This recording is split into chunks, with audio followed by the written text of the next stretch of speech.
পিসিমার গৌর নিতাই। পিসিমার গৌর নিতাই তারা যে সন্তান রূপে ভক্তের কাছে আসতে পারে, একটা নারী সে কিভাবে তার ভালোবাসার মাধ্যমে নিতাই আর গৌরকে টেনে কাছে নিয়ে এসে নিজের ছেলে বানিয়ে নিতে পারে, নিজের সন্তান বানিয়ে নিতে পারে, আজকের আমরা সেই লীলা দর্শন করব। খুব মন দিয়ে শুনবেন, আশা করি আপনাদের খুব ভালো লাগবে। চলো আমরা লীলা শুরু করি, পিসিমার গৌর নিতাই লীলা আমরা শুরু করি। চলো। পশ্চিমবঙ্গের যে জেলাটা ধন্য করে রাধা কৃষ্ণ মিলিত তনু সোনার গৌরাঙ্গ জন্মগ্রহণ করেছিলেন, সেই জেলাটার নাম হচ্ছে নদিয়া জেলা। আর সেই নদিয়া জেলার সদর হচ্ছে কৃষ্ণনগর। আপনারা জানেন সবাই যে নদিয়া জেলার শহরটা, যে সদরটা এবং তার যে রাজধানী বলা যেতে পারে সেটা কৃষ্ণনগর। সেই কৃষ্ণনগর কোন এক জমিদার বাড়ি, সেই জমিদার বাড়ি হচ্ছে মুখোপাধ্যায় বংশীয় জমিদার বাড়ি। জমিদার বাবুর নামটা পাওয়া যায় না, রিসার্চ করে সেটা কোনো বার করা যায়নি। যেদিন বার করা যাবে সেদিন আমি আপনাদের বলে দেবো যে জমিদারের নাম এইটা, কিন্তু জমিদারের নামটা পাওয়া যায়নি। তবে পাওয়া গেছে যে মুখোপাধ্যায় বংশীয় জমিদার। সেই যে কোনো একজন মুখোপাধ্যায় বংশীয় জমিদারের স্ত্রী, তার নাম ছিল চন্দ্র শশী দেবী। কি বললাম মায়েরা?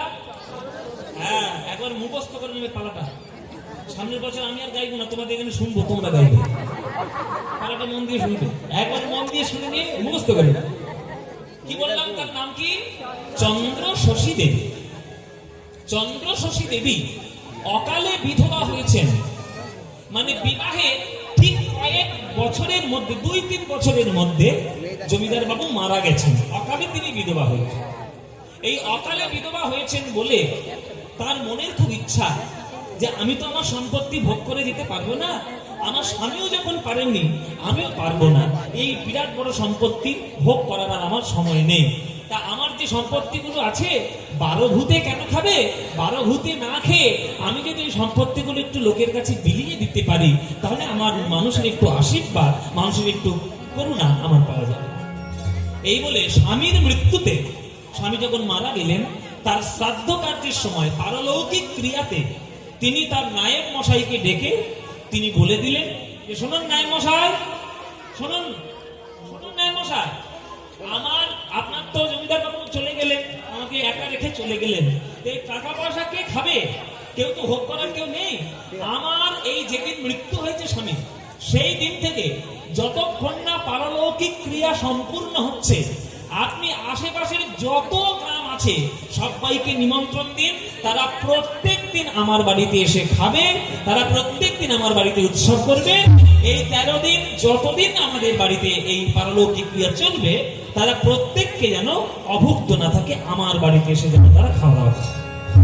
কারোর বাড়িতে যেন উনুন না ধরায়, আমার বাড়িতে উনুন জ্বলবে। হ্যাঁ, সবাইকে বলে দিন। বলে ঠিক আছে।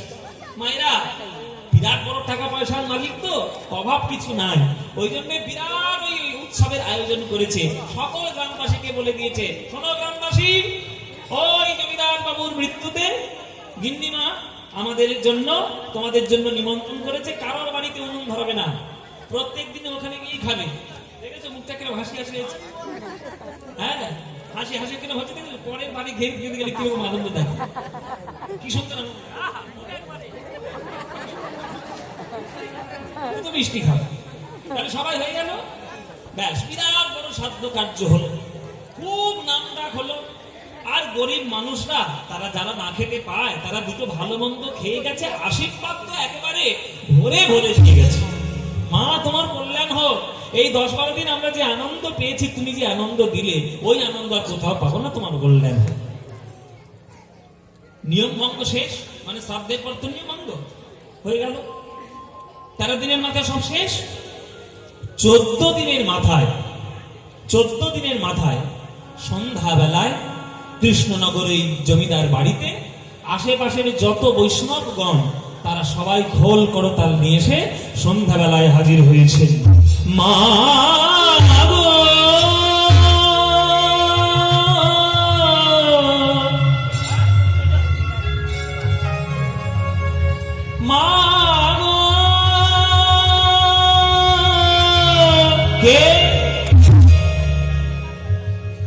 কে বাবা আপনারা?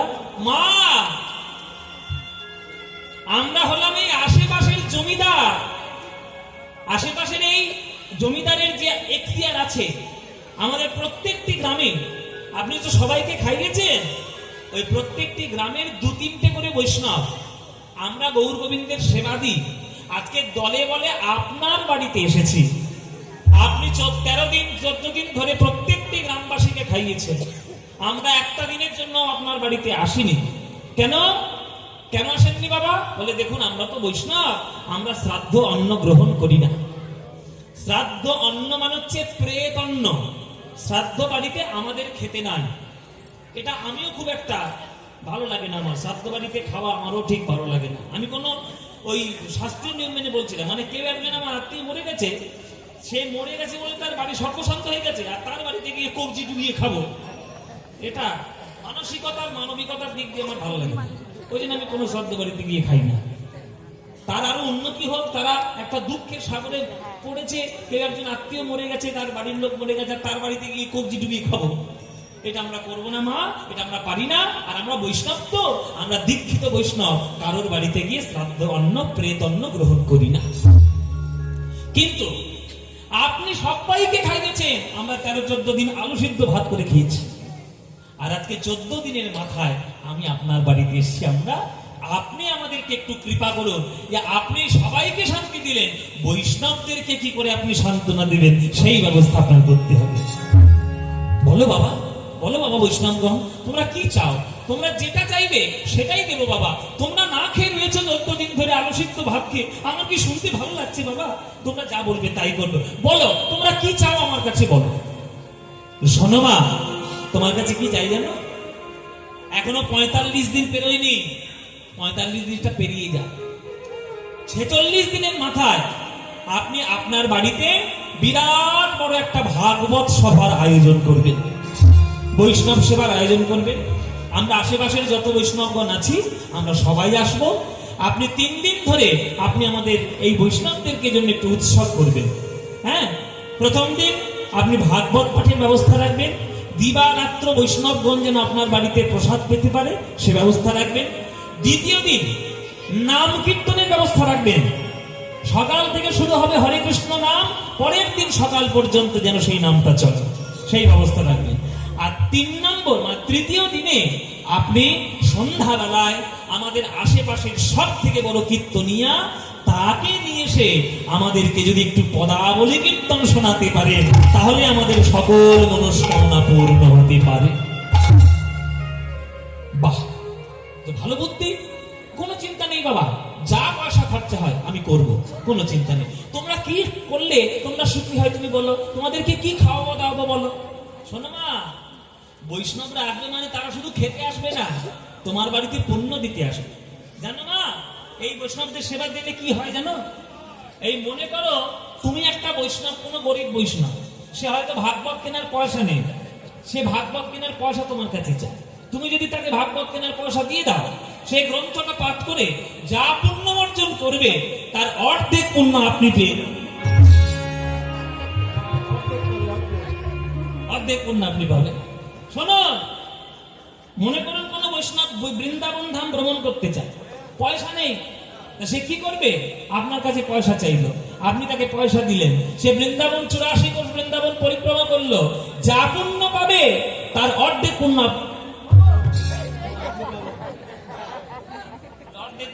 এতগুলো পুণ্য পাবো বাবা, এতগুলো পুণ্য পাবো যখন, তাহলে নিশ্চয়ই কাজ করবো, কোনো চিন্তা নেই। আর আপনি যত বৈষ্ণবদের পারেন নিমন্ত্রণ করে নিয়ে আসুন, আমার বাড়িতে এসে আপনারা এই উৎসবে যোগ দেবেন।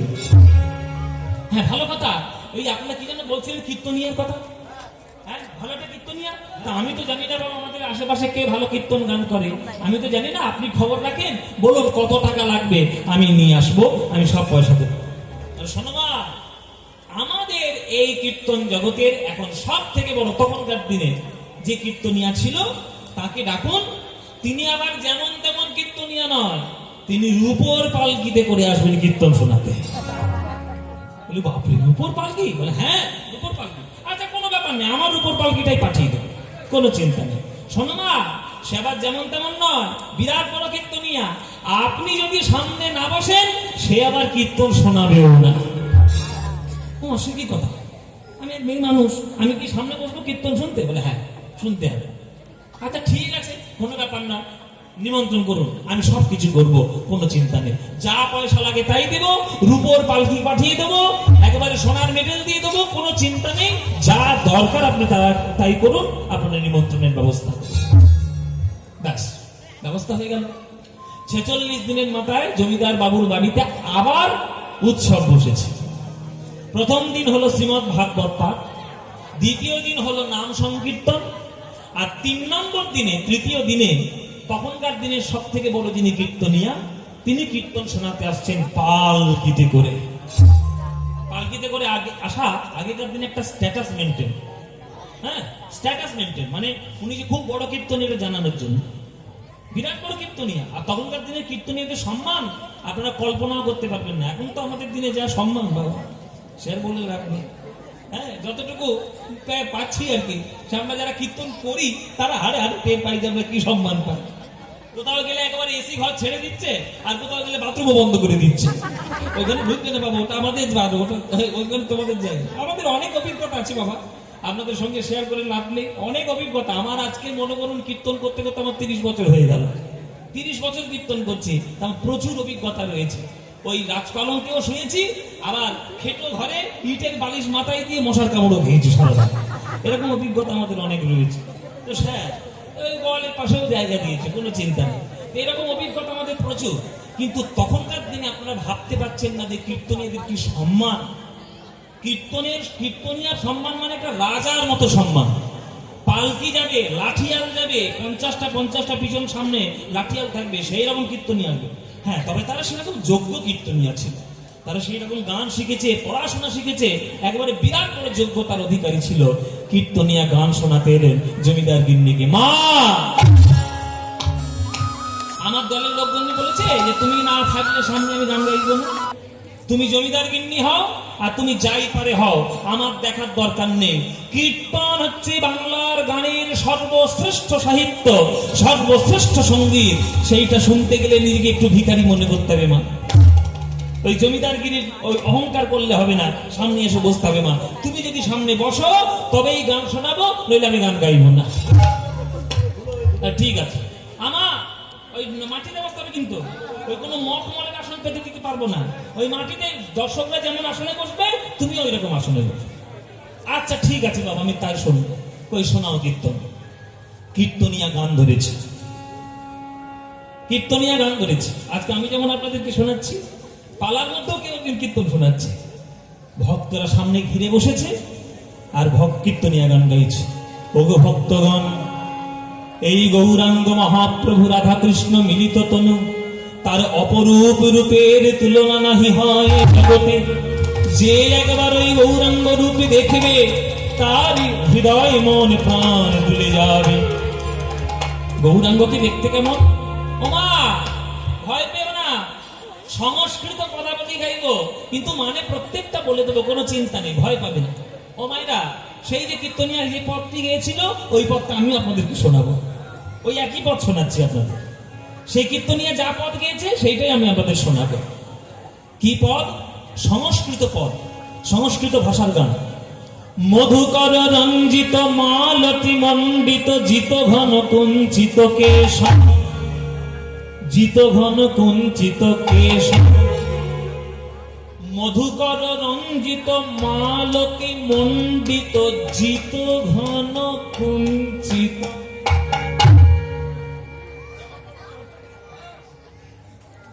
বলে বাবা তুমি কি বললে, কথার মানে তো বুঝতে পারলাম না। শোনো, এই কথাটার মানে বুঝতে গেলে পিছন থেকে থেকে মানে করে করে আসতে হবে, তবে বুঝবে, নইলে বুঝবে না। কিরকম মানে? বলে একটা একটা করে মানে বলছে, শোনো মায়েরা, তোমরাও আমার সঙ্গে উত্তর দাও, তোমরাও শোনো। কেশম, একদম সব বাক্যের শেষে শব্দটা হচ্ছে কেশম। কেশ মানে কি? হ্যাঁ, চুল। তাহলে কেশম চুল। কুঞ্চিত কেশম, কুঞ্চিত কেশ মানে কি? কোঁকড়ানো চুল। এবার বলো জিত ঘন কুঞ্চিত কেশম। জিত ঘন মানে কি? এটা বলতে পারবে না, এইটা এবার আমাদের কাছ থেকে শুনতে হবে। হ্যাঁ, তাহলে জিত ঘন কুঞ্চিত। জিত ঘন মানে কি? জিত মানে এখানে জয় করেছে, আর ঘন মানে কালো মেঘের ঘটা। আকাশে যেমন কালো মেঘ করলে কি সুন্দর বর্ষাকালে দেখতে লাগে, হ্যাঁ, তেমনি আকাশের কালো মেঘের থেকেও আরো কোটি কোটি গুণে কালো আমার মহাপ্রভু কোঁকড়ানো কালো চুল।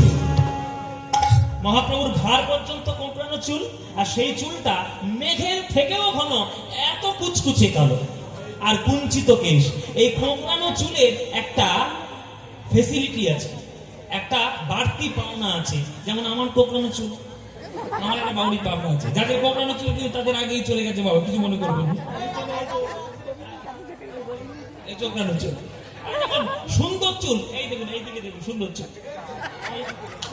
প্রচুর চুল, শুধু চকচক করছে। সব ছিল চলে গেল, কি আর করবেন বাবা, মনের দুঃখ বলতে পারে না,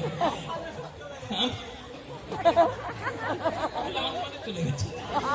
ও ভাইরা, এই কোঁকড়ানো চুলের একটা ফেসিলিটি হচ্ছে কম চুল থাকলেও বেশি চুল আছে বলে মনে হয়। মাথায় যদি কম চুল থাকে তাহলে বেশি চুল আছে বলে মনে হয়, এটা কোঁকড়ানো চুলের একটা সুবিধা।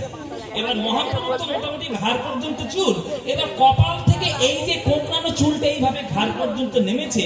পদকর্তা বলছেন আকাশের যত মেঘ রয়েছে সকল মেঘের সৌন্দর্যকে মহাপ্রভুর ওই কোঁকড়ানো চুল জয় করে দিয়েছে। হলো? তাহলে জিত ঘন কুঞ্চিত কেশব। এবার সেই চুলটা কেমন না মালতী মণ্ডিত। মালতী মণ্ডিত মানে মালতী ফুলের মালা দিয়ে চুল বেড়া দেওয়া, মানে বাঁধা। ও মায়েরা, এখনকার দিনে মেয়েরাই শুধু চুল বাঁধে, আগেকার দিনে ছেলেরাও চুল বাঁধতো। জানো, ছেলেদের এত বড় বড় চুল ছিল, তারাও বাঁধতো। যেমন পাঞ্জাবিরা বাঁধে, দেখেছেন? পাঞ্জাবিদের বিরাট বড় চুল, একবারে হাঁটু পর্যন্ত নেমে যায়। ওরা গুটিয়ে নিয়ে পাগড়ি করে, ওদের একটা ধর্মের মধ্যে সম্প্রদায় ওদের আছে। আগেকার দিনে ছেলেরাও চুল বাঁধতো। তা মহাপ্রভু চুলটাকে বেঁধে দেওয়া হয়েছে মালতী ফুলের মালা দিয়ে। এবার সেই মালতী ফুলের মালাটা কেমন না মধুকর রঞ্জিত। মধুকর মানে হচ্ছে মৌমাছি। মহাপ্রভুর মাথায় যে চুলের খোঁপায় যে মালতী ফুলের মালা বাঁধা, তাতে এত সংখ্যক মৌমাছি এসে বসেছে যে ওটা মৌমাছির মালা না ওটা মালতী ফুলের মালা কোনোটাই কিছু বোঝাই যাচ্ছে না, এত তার অপরূপ সৌন্দর্য। পরিষ্কার মানে পরিষ্কার হলো। তাহলে মধুকর রঞ্জিত মালতী মণ্ডিত জিত ঘন কুঞ্চিত কেশম। এবার চুলের থেকে এবার একটু নিচের দিকে আসবো। এবার কেমন পর শোনো, ওগো তিলক বিনিন্দিত শশধর রূপক তিলক বিনিন্দিত শশধর রূপক যুবতী মনোহর বেশম মনোহর বেশে যুবতী মনোহর বেশম মনোহর বেশে। কথাটার মানে কি? তিলক বিনিন্দিত শশধর রূপক। তিলক নিন্দা করছে, কাকে নিন্দা করছে? শশধর রূপক। শশধর মানে কি মায়েরা? চাঁদ। আকাশের যে চাঁদ আছে, চাঁদের দিকে তাকিয়ে মহাপ্রভুর কপালের তিলকটা নিন্দা করছে। এই চাঁদ, ওই আকাশে যেমন আছিস আকাশেই থাকবি, খবরদার মাটিতে নামার চেষ্টা করবি না। মহাপ্রভুর তিলক রয়েছে মহাপ্রভুর কপালে, আর চাঁদ রয়েছে আকাশে। চাঁদ তিলকের খায় না পরে যে আজকে তিলক গিয়ে গায়ে গা বাড়িয়ে ঝগড়া করছে, তুই আমার বাড়ি আসবি না, তুই পৃথিবীতে নামবি না, তোর এখানে নামার অধিকার নেই, এ কথা বলছো ওর কে বলেছে? চাঁদ বলছে যে আমি তোর কি ক্ষতি করেছি আর কি পাকা ধানে মই দিয়েছি, তুই রয়েছিস মহাপ্রভুর কপালে আর আমি আছি আকাশে, আমি তোর খাই না তোর পরি না তোর বাড়ির চাল আমার পুঁইশাকের ডাল।